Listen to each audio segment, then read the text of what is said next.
I'm telling you, man, when he was done describing what it means to play for Colombia, I was ready to run through a wall for the guy. And it was about playing for your family, your friends, your ancestors, the small village in Colombia that stops when the national team is playing.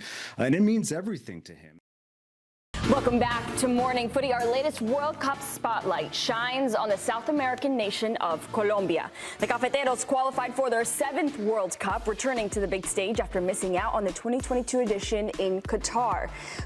Colombia finished 3rd in CONMEBOL World Cup qualifying, ending on a 5-match unbeaten streak. The Colombians have become a consistent force in world soccer, ranked 14th now and staying in the top 20 for the past 14 years. Of all their iconic players, perhaps none is more revered than Carlos Valderrama El Pibe, one of the most skilled and stylish playmakers in history. And while James Rodríguez is arguably the biggest name, Colombia's most highly rated star now is Bayern Munich standout Luis Díaz. So to dive more into this Colombian side, how about we toss it over to Charlie Davies and Tony Meola over at the wall. What do you guys have for us here? You know what's funny, Claudia, is the most important game in our early World Cup history is Tony Meola's 1994 side beating this Colombia side that featured El Pibe, Carlos Valderrama. And I remember that like it was yesterday. That was my first World Cup as a kid watching. What was your experience playing against Colombia, knowing all the stars that they had and the expectations coming into the 1994 World Cup? Well, Chuck, for the record, that was only a couple years ago, okay? 1994 was only a couple years ago. If you remember that team, Valderrama, Asprilla, I mean, from front to back, they were really good. They were picked by Pelé and a few other pundits at that time to be in the Final Four of that tournament. So we knew. But we had played Colombia 5 or 6 times leading into the World Cup over like a 2 or 3 year period. So we felt comfortable, and on the day, it was one of those moments where the group just got it done, right? We hadn't beaten them once in those 6 games leading up. But I think like 5 of the games were 1-0. So we were close. We knew we were there, and then we finally got it done at the World Cup. Incredible moment. So let's go over the expectations of this team in the World Cup. I mean, they feature so many stars. They have to be one of those teams that is competing to get into a quarterfinal, potentially a semifinal, given how much quality they have in the side.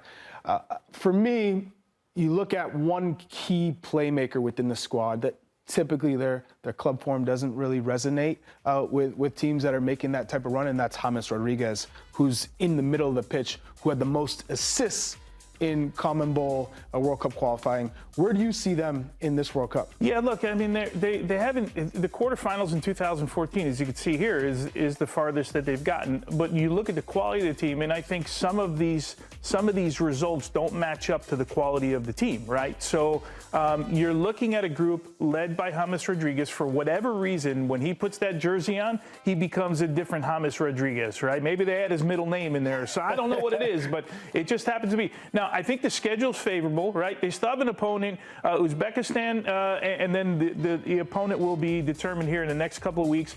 And those 2 games are in Mexico, and then they'll go to Miami, where this is the big one, right? This, because you're talking about Portugal, and I think it's going to be one of everybody's favorites in the competition. Cristiano Ronaldo, the whole story. That team is really, really deep. But I think they will be qualified already once they get to this point. They should be. So the schedule looks favorable for them. The support will be incredible. We know it always is for the Colombian side. And they're on like a 9-match unbeaten in all competitions. That includes World Cup qualifying. But prior to that, there were 3 losses in a row. It was like the world was on fire. But they ended up finishing 3rd, as you said before, in CONMEBOL. So it's a really, really talented side. Whenever we hear the name Luis Suarez, we think of Uruguay, right? We think of Barcelona. Yeah, this is a different one. It's a different one. This is the rising star. We saw what he was able to do with Sporting and overcoming Bodo Glimt and the rise of this player.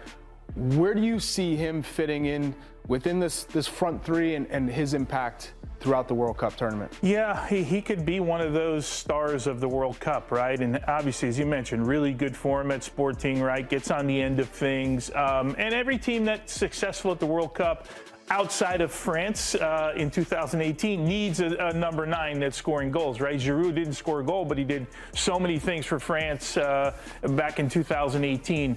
But yeah, look, I think I don't know that he'll be the superstar of this team because there are other stars in this group. Yeah. But he certainly will be a key piece of the puzzle. I love his movement. He is just one of those players that I think is going to be dazzling in the attacking third. Let's bring in Felipe Cárdenas, who loves this Colombian side. Tell me, Felipe, what are their biggest strengths as we head into this tournament? I mean, you guys have mentioned the individuals, Luis Suarez, just having such a fabulous year, and then Luis Díaz as well, just a player that you always have to account for. But the real strength of the team, and this is what I think every international team wants to be able to say, is the spine of the group. The midfield is really strong. Jefferson Lerma becoming a really important part of that piece. I think you take out Luis Díaz and James Rodríguez, and you think, who do they have? But Jefferson Lerma really is the key player there. And then you have Richard Rios from Benfica, who's again coming into his own, and Jhon Arias, who had a great Club World Cup as well. Like, those are the guys that are so key to that midfield, because they're running a lot. If they're going to play alongside James Rodríguez, they really have to do extra work. And then the back line is really strong. Davies and Sanchez, who you guys remember when he was in the Premier League, a bit of an accidental defender, and now one of the better defenders in European football. And then there's some youth there as well in that back line. And so I think when you look at the spine of the team, that is by far the strength. And I remember when I spoke to James Rodríguez recently, that's what he said. We're a team that we're strong, we're talented, and they can play in different ways. Tactical flexibility is really key for them. They can keep the ball, they can play methodically, or they can beat you on the counterattack. Felipe, you mentioned James Rodríguez, and of course he's a massive storyline, right? Because we follow his club career, and it doesn't always match up what we've seen with a Colombian jersey, right? He seems to be, I don't know, transformed, right, when he gets to the Colombian national team. We have a small sample size of that, not comparing Gio Reyna and the U.S. men's national team to James Rodríguez, because James Rodríguez's club career credentials are massive. What do you think it is? Why do you think it is? Or is it just one of those aberrations we're going to see in world football? I mean, the Gio Reyna anecdote, I mean, I hear you, because there are players like that around the world that just, you just need to get them in camp and see if they can play. And James Rodríguez is like that. Again, when I spoke to him in February, I sat down with him. When I asked him, what is it like playing for Colombia, going on 15 years, being the captain for about 11 of those years, I'm telling you, man, when he was done describing what it means to play for Colombia, I was ready to run through a wall for the guy. And it was about playing for your family, your friends, your ancestors, the small village in Colombia that stops when the national team is playing. And it means everything to him. And I think, ever since he came on as a young player, he played with a lot of, I think, urgency. And Colombia sometimes is not a team that plays like that plays with a sense of urgency. And James always brought that. He always brought that competitive edge. And so I think that's what it is. Now this is going to be his last World Cup. And if he's there fit and he's ready to go, he's going to be a factor, I think. It's just, like I mentioned before, the whole team has to understand how to make him work and what makes him click. So Felipe, walk me through Jhon Duran's influence within this team, because he's excluded from the roster. Why is that? And do you see him still making the World Cup roster in the end? I mean, it's slim. The door isn't closed, obviously, on Jhon Duran. He had his moment during World Cup qualifying, a game against Peru. Really played well, and that was really at the same time when he was doing wonders for Aston Villa. And from there, it just really went downhill. There was an alleged dust up in the locker room during a World Cup qualifier that he has denied, that it did not involve him and James Rodríguez. It did not involve him and the coaching staff.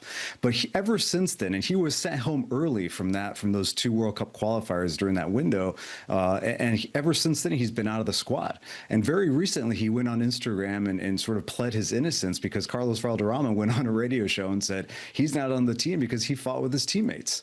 And so he called out Valderrama a bit passive aggressively to say that that wasn't true. But I think right now the group is so solid. Like, you look at this team, and it's not so much a veteran team. It's just a team that has been together for a long time under Nestor Lorenzo. And there's something about that dressing room that they don't want to mess up. And Jhon Duran is a bit of a wild card. And even though he's very talented, it isn't just a wide open, spot at the number 9. They have other options. I think Nestor Lorenzo knows that he can play in different ways without him. But Charlie, I don't think he's out of the picture here. You guys know that injuries happen, and there's always a second chance. So I think he does have an opportunity, but right now he's on the outside looking in. Well, it's been a really strange pathway for Jhon Duran from the Chicago Fire to where he is right now. It's been fascinating to watch. So, Felipe, breakout stars here. Any for you in this group that we should be looking out for? Well, Luis Suarez is the guy. I think, Charlie was right there. He's such a story, great story. I think at one point, 15 goals in 18 games for Sporting. So we all understand that this is a guy that can be a big player for Colombia. I look at Jorge Carrascal. He's a Flamengo playmaker. He's had a taste of European football. I played in Russia for a little while. And when we talk about James Rodríguez, if he's not there, if James can't go, if James needs a breath, Jorge Carrascal could be the guy. He was at one point called the Neymar, the Colombian Neymar. So that tells you not just the type of skill he has, but the type of football he plays. He's really like a skillful futsal type player, number 10. And now at Flamengo, he's once again establishing himself as one of the premier playmakers, young playmakers in South America. And you know that in World Cups, you just need one moment. You just need one moment. And if he gets it, he could be a guy that, pops up on the European radar once again. It'll be interesting because James Rodríguez led World Cup qualifying with 97 crosses. Like, when you think about it, how often he gets on the ball and how often he's putting it in the box. So if he's not there, it'll be interesting to see who is providing that service. So Felipe, last question from me. How far do they go? Oh, man. I mean, the one thing that Colombians aren't, we're not arrogant enough. And we know we have a really good team, but there's this fear factor that always surrounds the Colombian national team. I think right now the common sentiment in Colombia is that the bare minimum is that this team has to get to a quarterfinal in this type of setup in a 48-team World Cup. You guys looked at the group. It is accessible once you get to, until you get to that third game with Portugal. And I think it could play out really favorably for Colombia if they get results in the group stage. So quarterfinal is the minimum. I think a semifinal run would be magical for them. Dark horse contender to win the World Cup. I'm not there yet, just because probably I've been torn too many times looking at Tony Meola. This is not a good omen that Meola's talking about Colombia. But I think the quarterfinals is most definitely a place where they can be in the next World Cup. Felipe, really quickly, when Colombia comes to the U.S., support is incredible. 2 games in Mexico, and then I believe the Portugal game is in Miami. What will that support be like? Still the same in Mexico? I think so. I've been talking to some fan groups from Colombia, and they're going to travel. Some of them don't have tickets, don't plan on getting tickets, but they're going to travel, and they're going to try to get into these stadiums in Mexico City and Guadalajara. And then obviously, I think we all know what we're going to see at Hard Rock Stadium. It's going to be a sea of yellow. They're really going to turn out. I always thought that this could be a World Cup for South American sides, and Colombia being one of those teams that can really, they'll have that support at this World Cup without a doubt. Felipe, thank you very much. Love your expertise. Suerte to Colombia. Vamos, vamos. There we go. You should have more morning footy after the break. Don't go anywhere.